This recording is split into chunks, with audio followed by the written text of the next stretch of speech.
Boa tarde, senhoras e senhores. Hoje vamos conversar sobre um tema extremamente importante e doloroso: o amor que não se realizou. Ou eu diria assim, a história de um relacionamento destruído desde a ligação de 2019 até o confronto de 26 e como isso afetou a Ucrânia. Existe uma verdade simples que por algum motivo diplomatas e políticos esquecem: quem pede não é igual a quem recebe o pedido. Isso não é humilhação, é a realidade. Quando você vai até alguém pedir ajuda, dinheiro, armas, proteção, você não está em uma posição de igualdade. E agir como se você fosse igual quando está pedindo, isso não é orgulho, é tolice. Existe outra verdade. Uma verdade que gostam de repetir nos negócios e na diplomacia: nada é pessoal. Pois bem, senhoras e senhores, isso é besteira. Tudo é pessoal. Cada aperto de mão, cada olhar, cada palavra à mesa de negociações é pessoal. Quando você ofende uma pessoa publicamente e depois diz para ela: bem, isso é política, nada é pessoal, você está se enganando. Porque a pessoa que você ofendeu se lembra. E isso vai te custar, sempre. Sem opções. Hoje vou contar para vocês uma história que prova exatamente essa relação entre Donald Trump e Volodymyr Zelensky. É uma história de amor que não aconteceu e que poderia ter mudado muita coisa.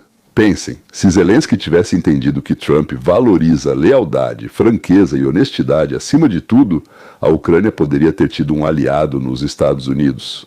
Não apenas um aliado, mas um verdadeiro protetor. Trump é uma pessoa que recompensa aqueles que estão com ele. Ele gosta de vencer junto. Se Zelensky tivesse tornado seu aliado e não seu problema, a história da Ucrânia poderia ter seguido, bem, um caminho completamente diferente. Mas isso não aconteceu. Em vez de amor, acabou em guerra. Não com a Rússia, mas com os Estados Unidos. Diplomática, pessoal, mas devastadora. E por essa guerra não foi Zelensky quem pagou. Quem pagou foi a Ucrânia.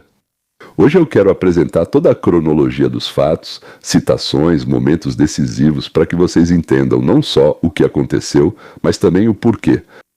Porque Trump sente o que sente em relação a Zelensky e como isso afetou a Ucrânia. Já adianto, não pretendo defender nem atacar Zelensky. Quero apresentar os fatos e dar a vocês a oportunidade de decidirem por si mesmos. Mas vou dar minha análise ao longo do caminho, porque é por isso que vocês vêm aqui. A ligação de onde tudo começou. A história começa em 25 de junho de 2019. Zelensky acabou de se tornar presidente da Ucrânia. Comediante astro da TV, atuou como presidente na TV e depois virou um de verdade. Trump ligou para parabenizá-lo. Era para ser algo de rotina, mas acabou sendo bem diferente.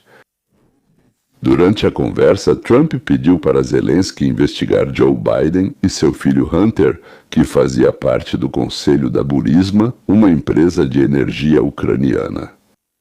Aqui estão as palavras de Trump. Muito se fala sobre o filho de Biden, que Biden interrompeu a investigação, e muitos querem saber sobre isso. Então, tudo o que você puder fazer com o procurador-geral seria ótimo. Bem, Zelensky disse, claro. E isso significava: vou fazer, prometo. Trump também pediu para investigar o servidor da CrowdStrike. Os servidores são do Partido Democrata que Trump, por algum motivo, achava que estavam na Ucrânia. Pediu para Zelensky trabalhar com Rudy Giuliani, seu advogado pessoal. Zelensky disse, claro, sem dúvida. O que Zelensky fez ao dizer claro, sem dúvida? Na ligação ele foi educado. Diz que o novo promotor dele vai resolver a situação. E depois nada. Nenhuma declaração pública, nenhuma investigação, nenhuma cooperação com Giuliani, nenhum documento. Trump ficou pasmo. Ele nunca tinha visto algo assim antes. Mais tarde, Zelensky declarou publicamente: eu não quero interferir nas eleições dos Estados Unidos. Bem, à primeira vista parece razoável, mas não é. Ninguém te pediu para interferir em nada. Pediram para ele entregar documentos que já estavam disponíveis. Não mintam, enganem ou falsifiquem, apenas entreguem os documentos que têm, por favor. Do ponto de vista de Trump, isso foi uma traição. Trump acreditava que tinha motivos legítimos para se preocupar com a corrupção dos Biden na Ucrânia. E o novo presidente ucraniano, aquele mesmo que Trump deveria ajudar, recusou-se a cooperar. Ah, é assim? Pior ainda, essa ligação telefônica se tornou a base para o primeiro impeachment de Trump. Os democratas a usaram para acusar Trump de abuso de poder, que ele pressionou um líder estrangeiro para investigar um rival político. Trump sofreu impeachment pela Câmara dos Representantes em dezembro de 2019. Ponha-se no lugar de Trump. Você está pedindo um favor. E não faz nada. E então sua ligação telefônica, a conversa vaza. E você sofre um impeachment. Trump acha, e ele disse isso várias vezes, Zelensky poderia resolver meu problema com um telefonema. Mas ele decidiu se envolver na vida política dos Estados Unidos. Ele, Zelensky, decidiu se envolver do lado de Biden, do lado do Partido Democrata, na nossa vida política. E essa traição Trump nunca esqueceu. Parem de dizer que a Ucrânia é corrupta. Vamos avançar para fevereiro de 2020. Trump tinha acabado de ser absolvido pelo Senado. Zelensky deu sua primeira grande entrevista na TV após o impeachment para Christiane Amanpour, da CNN, na Conferência de Segurança de Munique. Trump repetidamente chamou a Ucrânia de terceiro país mais corrupto do mundo, o que estava de acordo com as estatísticas. Mas na entrevista, Zelensky olhou para a câmera e disse: "Por favor, pare de dizer", aí ele se dirigiu ao Trump, "que a Ucrânia é um país corrupto, porque a partir deste momento isso não é verdade." A partir de que momento? A partir do momento em que ele foi eleito ou a partir da entrevista? Além de ser uma mentira, ele ainda corrigiu publicamente o presidente dos Estados Unidos da América, dizendo: "Trump não entende nada sobre a Ucrânia, mas a CNN fez isso no canal que Trump considera seu inimigo, e eles consideram Trump seu inimigo." E Zelensky também estava certo. Bem, claro, ele mentiu. Ou talvez ele estivesse lutando contra a corrupção, mas isso nós não vimos durante os anos em que ele esteve no poder. E, aliás, notamos exatamente o contrário, mas vamos falar sobre isso mais tarde. O líder de um país que depende dos assuntos americanos diz para Trump na televisão, na CNN, para o mundo inteiro que ele está errado. Esse foi o segundo golpe. Mas lembrem-se do que Zelensky disse. A partir deste momento, isso não é verdade. Bem, a corrupção do país, isso não é verdade. Porque vamos voltar a esse assunto mais tarde, quando falarmos sobre corrupção. Manipulou Biden como se fosse um violino. Quando Biden assumiu o cargo em janeiro de 2021, Zelensky encontrou o parceiro ideal. Biden era ideológica e financeiramente dedicado à Ucrânia, e então veio a invasão em grande escala da Rússia, em 24 de fevereiro de 2022, a qual Biden, para dizer o mínimo, não impediu. Na minha terminologia, ajudou. De repente, Zelensky virou o herói do Ocidente. Com camisetas militares verdes, barbudo, inflexível. Preciso de munição, não de evacuação. Zelensky se tornou um símbolo. E, aliás, ele mostrou orgulho e heroísmo. E a América abriu a carteira. Nos 3 anos seguintes enviaram, na minha visão, cerca de 175 bilhões de dólares em ajuda à Ucrânia. O valor exato eu não sei. Trump afirma que foi o dobro. Quanto desse dinheiro foi desviado? Novamente nós... Aliás, talvez nós tenhamos enviado 350 e eles receberam apenas 175. Também pode ser. Parece que ucranianos e democratas roubaram juntos, inclusive com o próprio Biden. Trump observava isso de fora, ficava cada vez mais irritado. Sua posição, que ele expressou várias vezes, era que Zelensky manipulava Biden como se fosse um violino. Cada vez que Zelensky ia a Washington, ele saía de lá com cerca de 10 bilhões, e Trump via 0 de prestação de contas, 0 de retorno para a América. Nesse mesmo período, Zelensky tomou medidas que mais tarde deram a Trump uma arma poderosa. Em fevereiro de 2021, ele fechou 3 canais de televisão de oposição. 112 Newson e Zik, se não me engano, era assim que se chamava. Sim, alegando questões de segurança nacional. Em 2022, após a invasão, ele uniu todos os canais de TV ucranianos em uma única telemaratona estatal. E só tente fazer algo fora dela. Ele proibiu os partidos políticos de oposição, E as eleições presidenciais, que deveriam ter acontecido em 2024, foram adiadas sob a lei marcial, supostamente de acordo com a Constituição da Ucrânia. Provavelmente está escrito assim lá, né? Mas então, a União Europeia criticou todas essas medidas. Organizações internacionais pela liberdade de imprensa as condenaram. E Trump depois usou tudo isso para chamar Zelensky de ditador sem eleições, o que no geral era verdade. E aqui é importante entender a contradição. Zelensky pedia centenas de milhões de dólares aos Estados Unidos para defender a democracia do usurpador, tirano e da Rússia, entre outros. Ao mesmo tempo, fechava meios de comunicação da oposição, proibia partidos e cancelava eleições. Mesmo que isso seja justificado pela guerra, isso mina todo o argumento. Não se pode pedir dinheiro para a democracia enquanto a destrói ao mesmo tempo. Campanha a favor da Kamala. Agora estamos chegando ao que talvez seja o momento mais destrutivo no relacionamento entre Trump e Zelensky após a ligação telefônica original.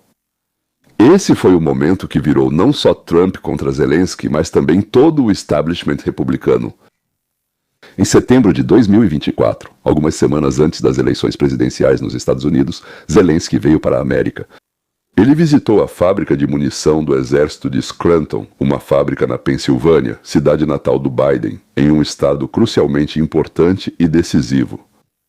A embaixadora da Ucrânia, Oksana Markarova, organizou a visita. Estavam presentes o governador democrata da Pensilvânia, Josh Shapiro, e o senador democrata Bob Casey. Em seguida, Zelensky foi para Washington, onde se encontrou com a vice-presidente Kamala Harris, candidata do Partido Democrata à presidência. Kamala Harris usou o encontro para se opor a Trump, dizendo aos jornalistas que ela não se curvaria diante de ditadores, tipo aquele ali, ruivo, com o cabelo todo bagunçado. A ótica foi devastadora. Um líder estrangeiro visita um estado decisivo. Se encontra com a candidata do Partido Democrata em uma fábrica militar usando recursos dos contribuintes. Os republicanos interpretaram isso como um líder estrangeiro fazendo campanha ativa por Kamala Harris e pelo Partido Democrata contra o Partido Republicano. 9 congressistas republicanos exigiram uma investigação. O presidente da Câmara, Mike Johnson, escreveu diretamente para Zelensky exigindo a demissão da embaixadora Markarova. Porém, o real dano veio da entrevista a The New Yorker. Mais ou menos na mesma época, Zelensky deu uma entrevista à revista The New Yorker, onde chamou J.D. Vance de radical demais. Isso foi antes das eleições. E disse que Trump, na verdade, não sabe como acabar com a guerra, mesmo que ache que sabe. Zelensky fez de tudo para que Trump o odiasse. Pronto? Nem sei o que mais poderia ter sido feito. Vladimir Alexandrovich acrescentou: deixe o Sr. Vance, não. Deixe o Sr. Vance ler a história da Segunda Guerra Mundial, quando forçaram um país a ceder parte do seu território para uma pessoa específica. Ele comparou exatamente o plano de paz de Trump com o Acordo de Munique com Hitler. Ainda fez uma reprimenda. Trump, naturalmente, explodiu. Ele disse que Zelensky faz ataques pequenos e desprezíveis. E observou: mas com Putin eu me dei muito bem. Pense nisso do ponto de vista do Trump. Imagine pedir uma grande quantia de dinheiro a alguém para a sobrevivência da sua família. E então você vai fazer campanha para o inimigo dele, insulta o parceiro dele e o compara com Hitler. O que você esperaria? Foi exatamente isso que Zelensky fez. Como os ucranianos chamavam Trump. E agora vamos falar sobre algo que poucos dizem em voz alta. O que figuras públicas ucranianas, blogueiros, jornalistas e políticos realmente diziam sobre o presidente do país, que é seu maior benfeitor. Um país que enviou a eles mais de 175 bilhões de dólares. Estas são citações reais de pessoas reais. No início de 2025, uma história se tornou viral em massa com entusiasmo, que foi divulgada pela mídia ucraniana, blogueiros e perfis em redes sociais. Que Donald Trump foi recrutado pela KGB em 1987 sob o codinome Krasnov. A afirmação veio de um certo Alnur Musayev, ex-chefe do Serviço de Segurança do Cazaquistão, ele alegava ter conexões na KGB, Kyiv Post. Uma das publicações ucranianas de língua inglesa mais conhecidas saiu com a manchete: Trump foi recrutado. Ele é um agente de Moscou? Isso é o que diz o ex-chefe da espionagem da KGB. Depois disso veio: o Kremlin e o Cazaquistão têm material comprometedor sobre Trump. É tudo. É tudo. Comprovado. 100%. A história foi vista mais de 10 milhões de vezes nas redes sociais. Blogueiros e comentaristas ucranianos desempenharam o papel mais ativo em espalhá-la. A mensagem foi direta: o presidente dos Estados Unidos é um espião russo. A pessoa de quem depende a sobrevivência do nosso país é um agente secreto do Kremlin. Bem, os verificadores de fatos da Euronews, France 24, Snopes e outros checaram e não encontraram absolutamente nenhuma evidência que confirmasse essa afirmação. A cronologia da carreira de Musaev nem sequer coincidia. Em 1987 ele trabalhava no Ministério do Interior da URSS e não na KGB. Ou seja, de jeito nenhum ele poderia estar recrutando espiões, mas naquele momento o dano já havia sido causado. A história se espalhou e a equipe de Trump, ou seja, a Ucrânia, tomou nota. E aqui está o que figuras públicas ucranianas específicas disseram, de acordo com a própria seleção do Kyiv Post, top 5 reações a Trump das redes sociais ucranianas. Vasil Baidak, comediante ucraniano, escreveu publicamente: Trump militar russo vai se ferrar, e coisas do tipo, certo? Ele adaptou a famosa frase do navio de guerra ucraniano para o presidente americano. E Yarina Chornohus, poetisa ucraniana, blogueira militar, se não me engano, também servindo nas Forças Armadas, declarou que, após o encontro de Trump com Putin, esse aperto de mão significa que a invasão militar de estados soberanos e o lento genocídio de povos estão permitidos e não exigem mais justiça. Ou seja, em outras palavras, resumindo, acusou o presidente dos Estados Unidos de legitimar o genocídio. Alexander Volodarsky, blogueiro ucraniano, escreveu: o comportamento de Trump pode ser explicado de forma simples. Demência. Demência que atingiu uma mente que já não era das melhores. Ou seja, não basta ter demência. Antes disso, já não tinha uma mente das melhores. Esse é o homem de quem tudo depende na Ucrânia. Ilya Ponomarenko, jornalista ucraniano e um dos comentaristas ucranianos de língua inglesa mais populares, ignorou completamente Trump, afirmando que ele encontraria um motivo para se ofender independentemente das ações de Zelensky. O Kyiv Post informou que em 2025 se tornou um ponto de virada na relação dos ucranianos com os Estados Unidos.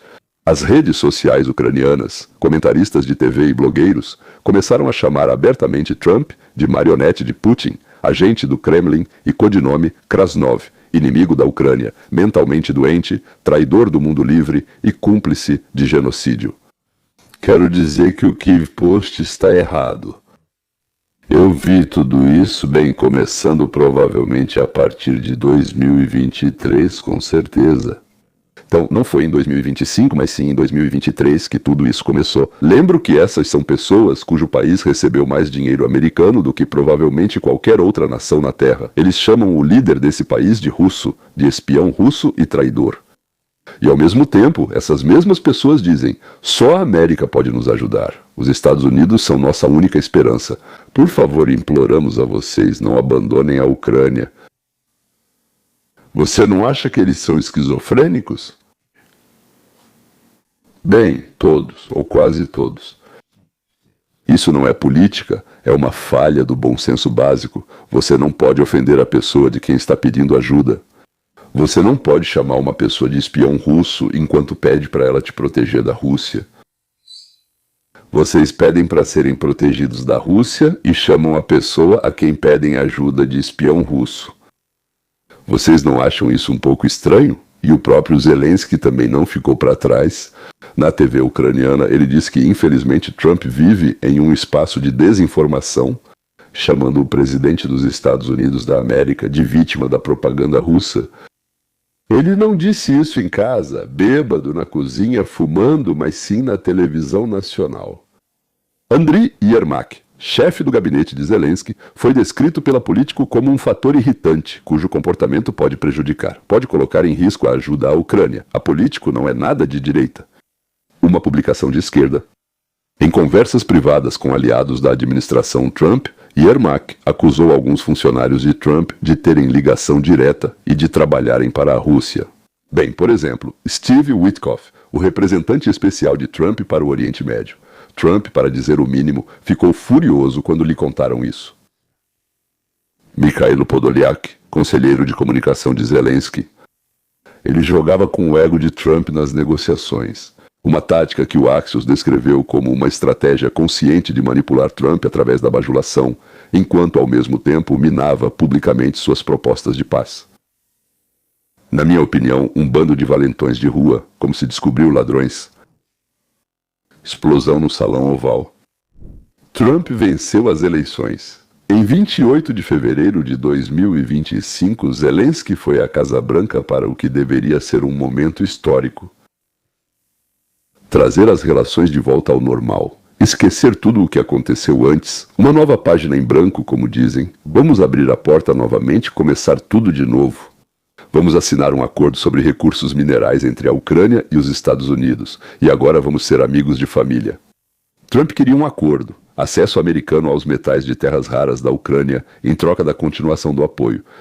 E aconteceu um dos eventos mais extraordinários da história do Salão Oval. Na verdade, isso foi transmitido ao vivo para o mundo inteiro. O mundo inteiro assistiu, e quem perdeu ao vivo correu para ver depois. Trump disse a Zelensky: "Você, na verdade, não demonstra nenhuma gratidão pelo apoio americano." Ele o acusou de comportamento desrespeitoso e disse: "Você está brincando com a Terceira Guerra Mundial." O vice-presidente Vance aumentou a pressão, acusando Zelensky de fazer turnês de propaganda e diretamente fazendo campanha pelos democratas na Pensilvânia, de onde Zelensky acabou de chegar. Zelensky não recuou. Ele discutiu, interrompeu, cruzou os braços, revirou os olhos. Para Trump, isso foi mais um sinal de desrespeito, e a reunião terminou abruptamente. O acordo sobre minerais não foi assinado. A Casa Branca informou que eles pediram para Zelensky sair. A coletiva de imprensa planejada foi cancelada. Zelensky deixou a Casa Branca antes do previsto. Disse que foi se desculpar, foi para Fox e disse que não tinha pelo que se desculpar. Isso é um assunto pessoal dele. O acordo acabou sendo assinado 2 meses depois, em abril de 1925, mas em uma versão bastante reduzida, e sem o entusiasmo e inspiração do lado americano. A ajuda militar dos Estados Unidos era considerada investimento no Fundo de Reconstrução dos Recursos Naturais da Ucrânia. No entanto, o dano aos relacionamentos pessoais aconteceu pela segunda vez. Já é a 4ª, mas não importa. Aqui vem uma nova onda de novo. Agora tudo será diferente. O dano foi causado novamente. E eu diria que foi definitivo. Corrupção sob Zelensky. Agora vamos voltar àquela frase de 2020. Lembra como Zelensky falou sobre Amanpur? Parem de afirmar que a Ucrânia é um país corrupto, pois isso não é mais verdade. Disse a Amanpur, mas se dirigindo a Trump através de Amanpur pela câmera. Vamos ver o que aconteceu depois dessas palavras. Em janeiro de 2023, explodiu um enorme escândalo de compras. Os militares ucranianos compravam alimentos por preços 2 a 3 vezes maiores que os de mercado. Não os de compra, mas os de mercado. O vice-ministro da Defesa, Vyacheslav Shapovalov, pediu demissão. 5 governadores regionais foram demitidos. O vice-chefe do gabinete do presidente, Kirilo Timoshenko, foi afastado. O vice-ministro da Infraestrutura foi pego recebendo um suborno de $400 mil. Tudo isso aconteceu enquanto o dinheiro dos contribuintes americanos fluía como um rio, mas isso ainda era só o começo. Em julho de 2025, o partido de Zelensky, Servo do Povo, aprovou uma lei que tirava a independência do NABU, o Escritório Nacional Anticorrupção da Ucrânia, e de outros órgãos anticorrupção. Todos passaram a depender de Zelensky. Pense bem, o governo tentou destruir a independência justamente daqueles órgãos que investigam a corrupção. A pergunta é, por quê? Isso provocou os primeiros protestos em massa na Ucrânia. Desde a invasão em grande escala da Rússia, foi a primeira vez. Milhares de ucranianos foram às ruas em meio à guerra para protestar contra o próprio governo. Eles são mortos todos os dias por mísseis russos e mesmo assim saíram às ruas. Isso mostra o quão ruim estava a situação. Sob pressão, o parlamento anulou sua decisão em 31 de julho e então, em 10 de novembro de 2025, o NABU divulgou a Operação Midas, que o Atlantic Council chamou de maior escândalo de corrupção.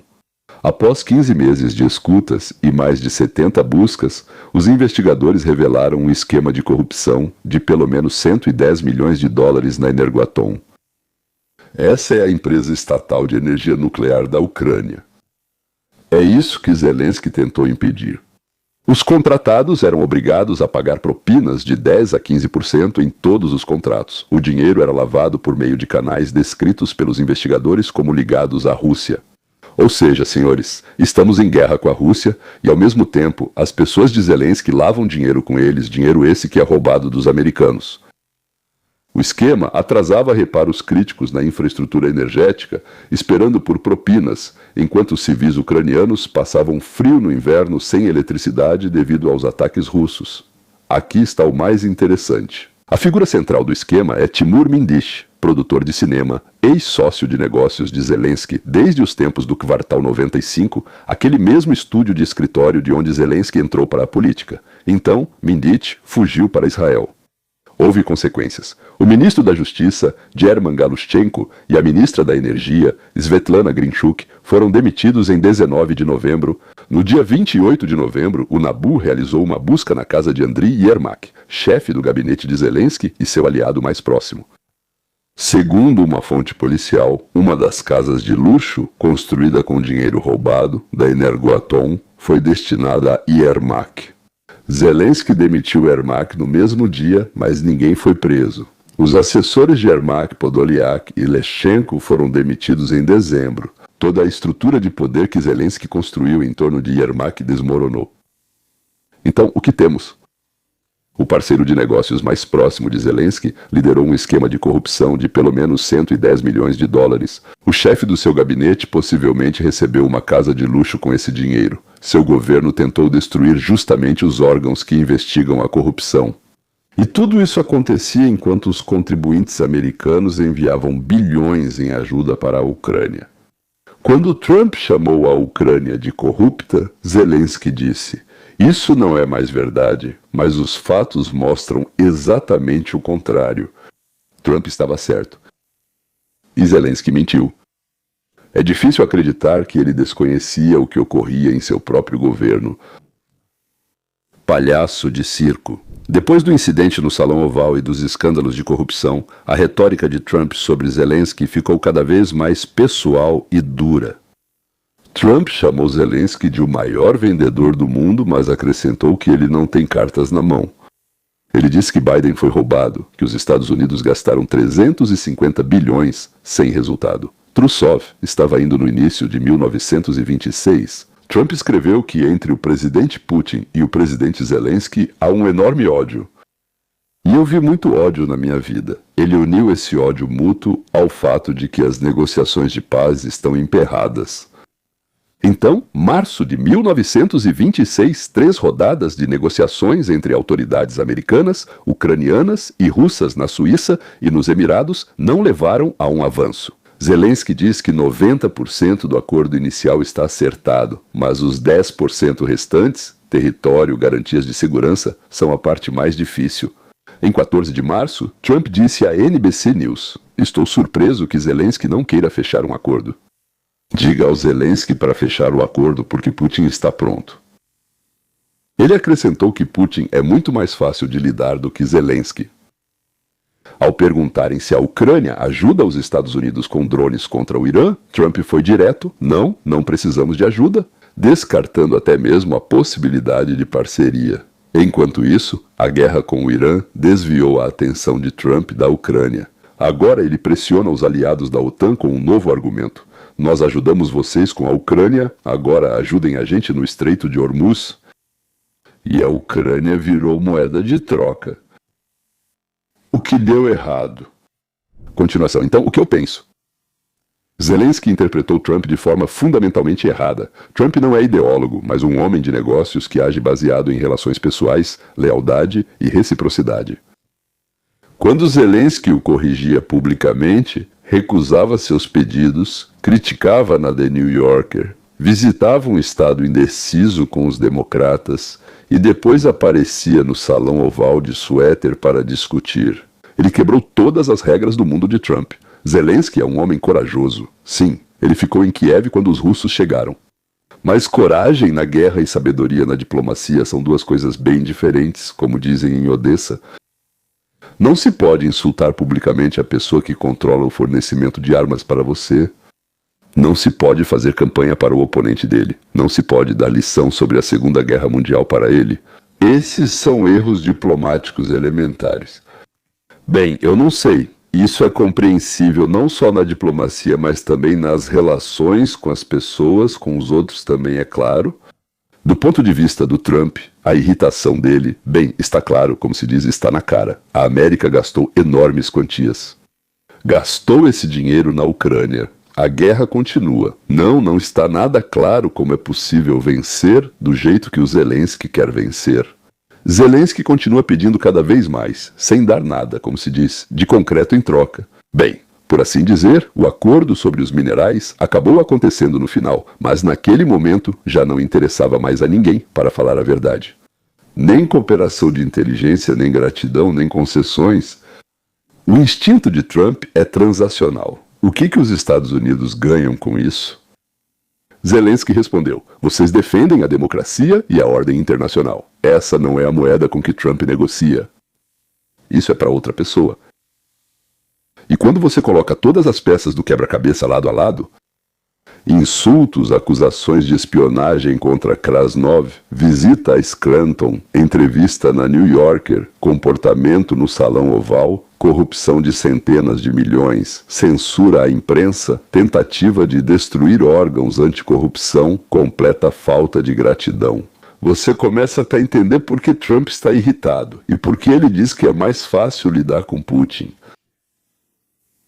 Vivemos em um mundo onde os governos controlam o comércio, os governos distribuem ajuda, os governos escolhem vencedores e perdedores. E nesse mundo a personalidade importa mais do que os princípios. E é por isso que estamos onde estamos. Permita-me concluir com o seguinte. Muitos de vocês se importam com o que está acontecendo na Ucrânia. Alguns de vocês têm família lá. Alguns saíram da Rússia por causa do que a Rússia se tornou, no que ela se transformou. Alguns apoiam Trump, alguns apoiam a Ucrânia, muitos apoiam ambos e consideram esse conflito entre eles doloroso.